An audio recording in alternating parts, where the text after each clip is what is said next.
आउ आज किछि शब्दर माने कहब कहला देखिए मते दहीर माने कौन। हाँ बाबा दही माने कौन। छेना माने। हाँ आउ सूर्य माने। सूर्य को इंग्लिश रे कौन कहती। आउ जह्न को। हाँ इंग्लिश रे। हाँ आउ घंटा को कौन कहती इंग्लिश रे।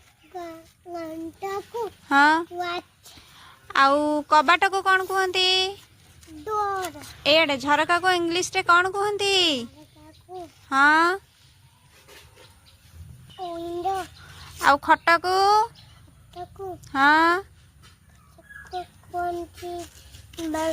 बेड। ओके टाटा कर दिया।